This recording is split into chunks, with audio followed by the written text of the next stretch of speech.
għalkemm aħna qegħdin fi knisja sabiħa, mżejna l-festa. It-tifkira li qegħdin infakru llum, iċ-ċelebrazzjoni li qegħdin infakru llum, ma ġratx ġewwa knisja kbira sabiħa bħal din. Ma ġratx fit-Tempju ta' Ġerusalemm. Ma ġratx f'xi palazz ta' Slaten jew tal-Kbarat, imma ġrat ġo dar. Ġrat fl-ambjent fejn tgħix il-familja. U dan diġà huwa messaġġ importanti għalina. Għax propju fil-familja, ġewwa l-familja, tiġi ċċelebrata din il-laqa bejn dawn iż-żewġ nisa, Marija u Elisabetta, laqa illi hija fuq kollox laqa ta' ferħ, ċelebrazzjoni ta' ferħ. Kieku jkollna naqraw, nerġgħu naqraw il-Vanġelu li għadna kif smajna nindunaw illi hu mimli kull kantuniera tiegħu mimlija bil-ferħ. Saħansitra dan il-ferħ jasal anki sal-ġewf, anki sal-ħdan kemm ta' Elisabetta kif ukoll ta' Marija. U dan xi fisser? Din diġà hija dawlja talima kbira lina l-koll. Li aħna fid-djar tagħna msejħin biex ikollna l-ferħ. Imsejħin li nkunu sew, li nkunu kuntenti ġewwa djar tagħna. Ġewwa djar tagħna stess. Imma dan il-ferħ kif se jiġi? Għaliex illum qegħdin niċċelebraw il-ferħ fid-dar ta' Elisabetta minħabba flaqa bejn żewġ nisa. Jiena nimmaġina li bħalma għandkom fil-kwadru titolari kien hemm ukoll fuq naħa Ġuseppi ma' Marja u fuq in-naħa l-oħra Zakkarija. Kif nistgħu niċċelebraw il-ferħ fil-familji tagħna? Il-Vanġelu li għadna kif smajna jibda f'dawk il-ġranet, f'dawk il-jiem, li ma kienu dawk il-jiem. Salluqa qed jirreferi għal mument meta Marija ġiet imsejħa mill-Anġlu. Meta l-Anġlu kellimha fid-dar tagħha, fid-dar ta' Nażret, u anki hawn għandna dar oħra. Għandna kamra oħra daħal għandha fid-dar tagħha. Għalkemm lil Elisabetta, għalkemm lil Zakkarija l-Anġlu jkellmu fit-Tempju, imma ma tantx kellu suċċess l-Anġlu fit-Tempju ma' Zakkarija. Għax Zakkarija m'hemmx dak li qallu l-Anġlu. Imma l-Anġlu Gabriel lil Marija kellimha fid-dar tagħha. U dejn diġà hija għajnuna lina ta' kif aħna nistgħu bil-mod il-mod inġibu l-ferħ fil-ħajja tagħna. L-ewwel mistoqsija li rridu nagħmlu dal-għodu jekk l-Anġlu huwx fid-dar tagħna, jekk l-Anġlu huwx fil-familja tagħna. X'jiġifieri l-Anġlu li jidħol fid-dar u jkellimna? Il-kelma Alla x'post għandha fid-dar tagħna, fil-familja tagħna. Meta ngħidu dar m'aħniex ngħidu biss id-dar tal-ġebel, imma fuq kollox meta ngħidu dar qegħdin nitkellmu mir-relazzjonijiet ta' bejnietna. Il-kelma Alla għandha post fil-ħin tal-ġurnata tagħna. Il-kelma Alla għandha post fil-ħafna impenji li jkollna matul il-jowm u kultant anke sa fil-għaxija sa tard bil-lejl. It-talb baqalu post fil-ħajja tagħna. Il-Madonna u Elisabetta jistednuna biex fl-istorja ta' ħajjitna, fid-dar tagħna, fil-familja tagħna, it-talb jibqalu post importanti. Għax kemm Marija li jidħol għandha l-Anġlu Gabriel, kif ukoll Elisabetta, il-Vanġelu jgħidna li kienu nies ġusti quddiem Alla, ejju Zakkarija. Xi fisser dan? Dan ifisser illi kemm Zakkarija kif ukoll Elisabetta il-ħajja tat-talb, is-smieħ tal-kelma Alla, ir-relazzjoni tagħhom ma' Alla kienet importanti. U allura l-ewwel u qabel kollox, jekk aħna rridu niċċelebraw il-ferħ fid-djar tagħna kif iċċelebraw Marija u Elisabetta, jeħtieġ illi inħallu post għal momenti tal-laqgħa ma' Alla. Natuh ċans lil Alla jiltaqa' magħna f'ħajjitna. Natuh ċans lil Alla jiltaqa' magħna fil-ġrajiet li jiġru fir-relazzjonijiet ta' bejnietna, fir-relazzjonijiet l-aktar normali, l-aktar sempliċi, l-aktar komuni li jiġru fid-dar tagħna fil-ħajja tagħna ta' kuljum. Allura weħda tiġi l-mistoqsija u l-istedina biex nerġgħu niskopru il-mumenti ta' talb fil-familja. Għal xejn nagħmlu festa darba f'sena, għal xejn nitħabtu kultant u tant biex niċċelebraw forsi barra minn barra il-festi l-kbar tal-Knisja, jekk imbagħad dan il-ferħ, din l-okkażjoni ta' ferħ, illi l-lum Elisabetta u Marija qegħdin jipprovdulna, aħna nħalluhom fil-ġemb, nitraskurawhom. Marija u Elisabetta qegħdin joffrulna esperjenza ta' ferħ kontinwu, mhux ta' darba kultant. U x'jiġri meta Alla jkun preżenti fil-familja? Dak li ġara fl-istorja li għadna kif smajna. Ma kellix tgħid problemi Marija, ma kellix diffikultajiet tgħid Marija. Possibbli Giuseppi emmina mill-ewwel lil Marija, ma għadx jiddiskuti miegħu nnifsu, ma għadx jiddiskuti anki magħha fuq is-sitwazzjoni li kellha ta' din it-tqala illi ħadd ma kien jaf minn fejn ġiet bl-opra tal-Ispirtu Santu. Possibbli Marija ma kienitx xi ftit jew wisq imħasba, ma kellix għalfejn tinkwieta fuq il-futur tagħha, tar-raġel tagħha u ta' dan it-tifel li ma kienitx taf min hu min ġej. Possibbli Elisabetta ma kienitx inkwetata minħabba l-fatt illi Zakkarija issa m'għadux jitkellem, diffiċli biex tikkomunika miegħu x'se jiġri meta jkollna lil dan it-tifel u se jibqa' muti jew le dan il-missier. Possibbli Marija u Elisabetta ma kellhomx fuq ix jinkwetaw bħalma jkollna aħna. U minkejja dan kollu, illum qegħdin niċċelebraw din il-laqgħa mimlija bil-ferħ. Din il-laqgħa mimlija bl-entużjażmu min-naħa ta' dawn iż-żewġ persuni, min-naħa ta' dawn iż-żewġ nisa. Dan kollu jkompli jfehmna, jkompli jurina illi min għandu lill-Alla preżenti f'ħajtu kapaċi jara mhux biss in-negattiv u jeħel fuqu, kemm neħlu man-negattiv, kemm neħlu mal-problemi, kemm niffukaw biss u naraw biss fajjitna l-iswed. Din il-kapaċità ta' Marija u Elisabetta illi jduru lejn Alla u jroddulu ħajru jirringrazzjawh, żgur illi allura dan ifisser li dawn iż-żewġ nisa bil-għajnuna u bil-qawwa tal-Ispirtu Santu li huwa preżenti fil-Vanġelu tal-lum, preżenti fil-milja tiegħu, kienu kapaċi jaraw l-aspetti pożittivi tal-ħajja u jiċċelebraw. Kemm drabi jiġrilna li meta tinqala xi ħaġa tinqala problema u f'liema familja ma tinqalax. Liema familja m'għandix diffikultajiet. Nispiċċaw niffukaw biss, il-moħħ tagħna jikkonċentra biss, l-għajnejn tagħna jaraw biss, il-fom tagħna jitkellem biss, il-qalb tagħna tħabbad biss fuq dik id-diffikultà, fuq dik il-problema. L-Ispirtu t'Alla jallimna, l-Ispirtu t'Alla jdawlilna l-moħħ tagħna, l-Ispirtu t'Alla jiftħilna għajnejna biex inkunu kapaċi nibqgħu naraw dawn id-doni, dan is-sabiħ, dawn ir-rigali li jiġu minn Alla kontinwament. Marija u Elisabetta huma prova ta' dan.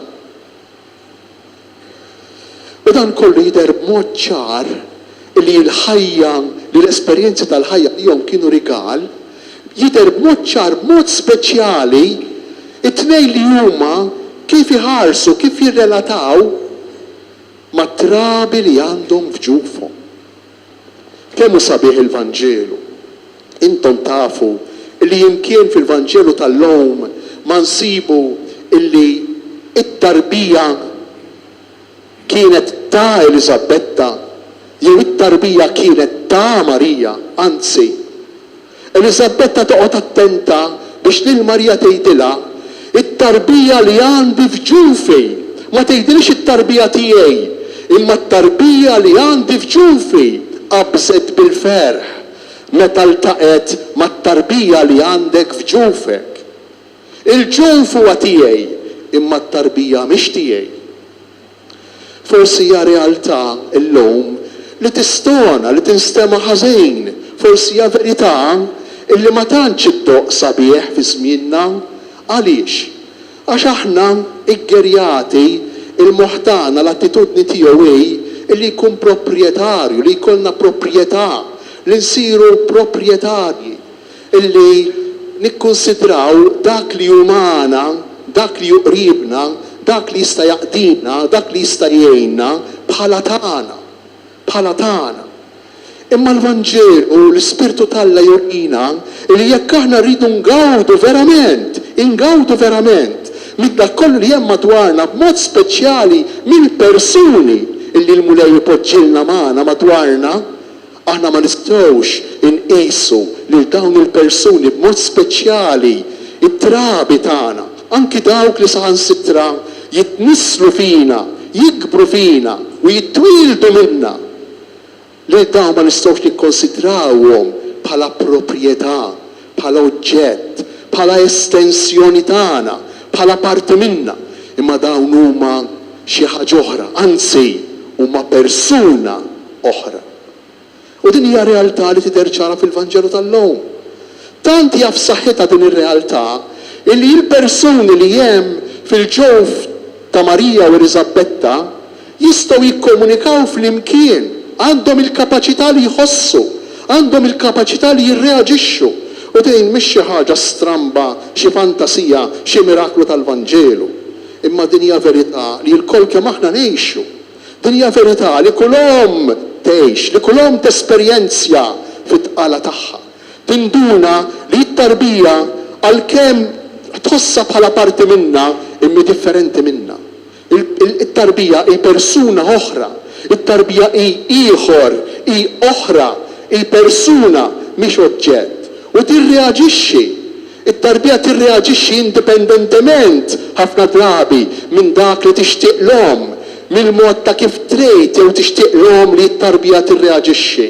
Din hija esperjenza li l-ommijiet kollha jagħmluha.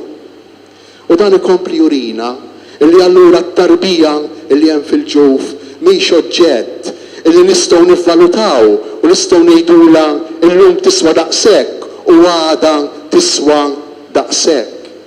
Ma nistgħux ngħidu li fil-ġuf il-bniedem jiswa 50 imma mbagħad meta joħroġ mill-ġuf jiswa 100. Aħna nipprezzaw l-oġġetti mhux il-persuni.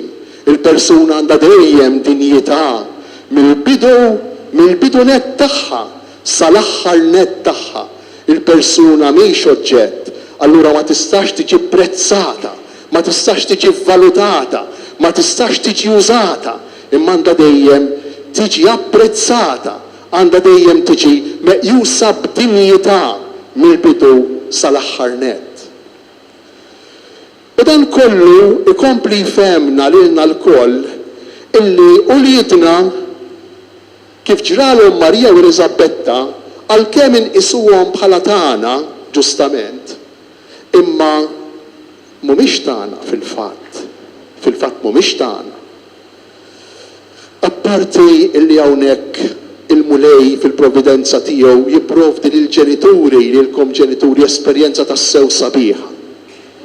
Għax inti min-naħa l-waħda taf li jibnek huwa tiegħek, imma min-naħa l-oħra taf li jibnek mhux tiegħek.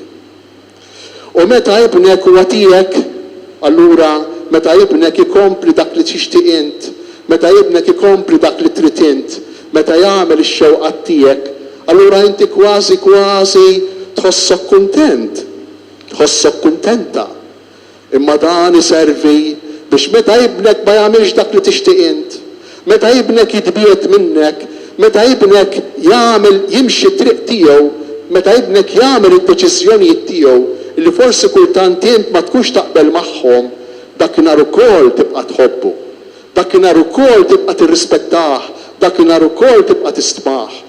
Interessanti din l-esperjenza fil-ħajja tal-ġenituri.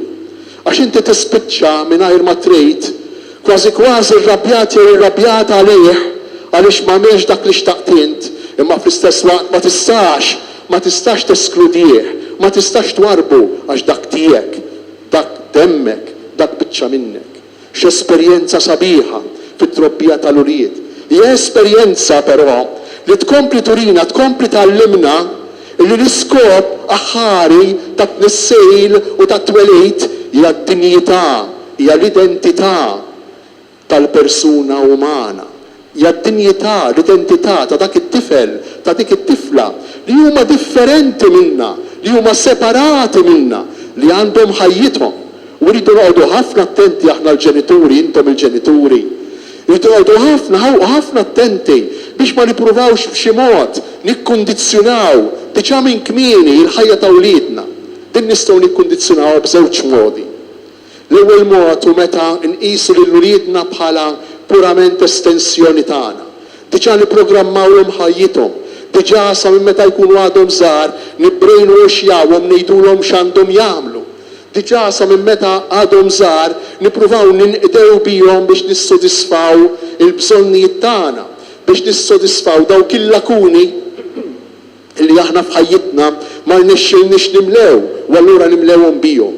Ma kellix iċ-ċans nistudja jien, ma kellix iċ-ċans li jkolli status jien, allura bil-fors it-tifel tiegħi jew it-tifla tiegħi tittamel dak li ngħidilha jien jew jagħmel dak li ngħidlu jien. Interessanti għax hekk inħarsu lejn Zakkarija u Elisabetta ma ġibux ruħhom b'dan il-mod ma' Ġwanni l-Battista. Kif kienet tkun l-iktar formazzjoni u edukazzjoni naturali u awtomatika ta' Ġwanni l-Battista li kieku Zakkarija u Elisabetta mxew b'dan il-mod. Kieku huma pruvaw jibbrejnwaxjaw, pruvaw jiddiriġu lil Ġwanni fuq id-direzzjoni fuq ix-xewqa ta' Elisabetta u ta' Zakkarija. Ibqgħu ċerti li kien jispiċċa saċerdot bħal missieru, anzi, dak kellu grazzja li ħaddieħor ma kellux, kellu grazzja kbira li ħaddieħor ma kellux għax is-saċerdozju tal-Antik Testament ma kienx bħal tagħna, imma kien saċerdozju illi kien jgħaddi minn ġenerazzjoni għall-oħra, kellu grazzja li Ġwanni l-Battista volontà brida warrab fil-ġem. Indipendentement minn dak li xtaq missieru, minn dak li xtaqet ommu, it-tnejn kienu ġejjin minn razza ta' saċerdoti. Interessanti wkoll Marija. Marija bħal Elisabetta kienet dejk li qed tħares lejn Ġesu, tosserva lil Ġesu u tara l-misteru jisvolġi qudiema, jinfetaħ qudiema. Araw ir-reazzjoni tagħha u Ġuseppi meta tilfuh fit-tempju. U tmur flimkien mar Ġuseppi u tgħidlu għax għamiltilna hekk ibni. U jgħidilha ma tafux li għandi nkun f'dak li ta' missieri u l-Vanġeli jgħidilni imma huma ma femuhx. Kemm huma xejn qawwija, xejn li jagħtuna dawl fuq kif għandna nġibu ruħna mal-urid tagħna. Imma nistgħu nġibu ruħna b'dan il-mod sakemm il-darba aħna lill-urid tagħna nqisuhom bħala rigal, bħala don, bħala persuna misteru. Meta aħna ma nkunux sempliċement proprjetarji fil-familji tagħna, imma nkunu osservaturi, imma nkunu adoraturi tal-misteru, b'rispett kbir, b'imħabba kbira. Din hija l-kelma li trid timmarka relazzjoni tat-tfal tagħna. Il-kelma imħabba matura, imħabba vera, imħabba li mhux tixbet għalina, imma mħabba li tfittex il-veru interess, il-veru żvilupp, il-veru ġejt tat-tfal tagħna. Dan joħroġ, dan jiġi minn familja illi minn naħa l-waħda bħal Marija kellha l-anġlu fid-dar tagħha u minn naħa l-oħra bħal Zakkarija u Elisabetta illi jkollhom lill-Alla fiċ-ċentru tal-ħajja tagħhom, kienu nies ġusti u jibżgħu minn Alla jqimu lill-Alla. U ġejt kollu li jmur favur is-soċjetà, u ġejt kollu li jmur favur il-familja, u ġejt kollu li jmur favur il-belt, favur il-pajjiż. Ejjew nroddu ħaj lill-Alla, ejjew nitolbuh lill-Alla biex inkomplu nikkontemplaw l-Iskrittura, inħalluh il-ktieb tal-kelma tal-Alla jdaw lilna ħajjitna, għax Alla jixtieq ħaġa waħda biss minna l-koll, ħaġa waħda biss illi aħna ngħixu ta' bnedmin tassew fi kliem ieħor li aħna nkunu kuntenti, li aħna nkunu veri ma' nfusna u mal-oħrajn. U nixtieq nikkonkludi bit-tislima sabiħa, dak id-dialogu sabiħ illi Zakkarija, illi Elisabetta u Marija jagħmlu lil xulxejn. Kemm kien sabiħ dak id-dialogu. Kemm hu sabiħ dak id-dialogu. Ħin jgħint li jemmint. Ħin jgħint li jemmint dak li qallek il-mulej, imbirka inti fost in-nisa. Ekku jiena nistaqsija li l-nifsi. Jew aħjar inħalli l-Vanġelu jistedinni. Kemm ix-xewqat pożittivi tiegħi fuq l-oħrajn fuqkom, jien bħala Dun Anton bħala iswof, kemm ikunu pożittivi, kemm ikunu veri. Ix-xewqat tagħna, l-awgurji tagħna, kemm ikunu profondi, ħerġin mill-fond tal-qalb tagħna. Jew inkella jkunu ħerġin minn hawn il-fuq, ikunu ħerġin sempliċement mill-konvenjenza, sempliċement mill-etikett. Kemm jallimna l-Vanġelu fuq din l-imħabba, fuq dan l-interess veru lejn xulxejn, nixtieqlek il-ġejt minn qalbi tassew. Kemm ikunu sbieħi relazzjonijiet ta' bejnietna, jekk ikunu markati b'din is-sinċerità, b'din l-awtentiċità, imma din minn fejn tiġi, din tiġi miċ-ċertezza li aħna l-kol maħbubejn, profondament maħbubejn minn Alla. U inti biex tħossok maħbub minn xi ħadd, titkun f'relazzjoni miegħu, ma trix tħallih, ma trix titbiet minnu. Ejw nitolbu lil Marja u lil Elisabetta dal-għodu biex jenuna ħalli l-ferħ li jiċċelebra huma f'din il-festa. Induqu xi ftit minnu, xi ftit, almenu xi ftit. Għandna dritt biex ma ngħidx għandna dmejr li nkunu xi ftit jew wisq ferħanin, kuntenti.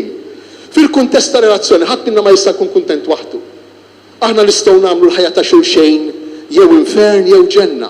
Flimkien u għalhekk il-komunità nisranija hi neċessarja, hi importanti. Jew nitolbuhom lil dawn iż-żewġ qaddisejn biex jagħtuna l-grazzja, jagħtuna dan id-don li l-ewwel qabel kollox ħajjitna nqisuha bħala rigal, għaddejjin mhix għaddejjin. Kull wieħed u kull waħda minna ġew għandu l-istorja tiegħu, bil-problemi tiegħu, bil-mart tiegħu, bid-diffikultajiet tiegħu, imma hemm ħafna sabiħ.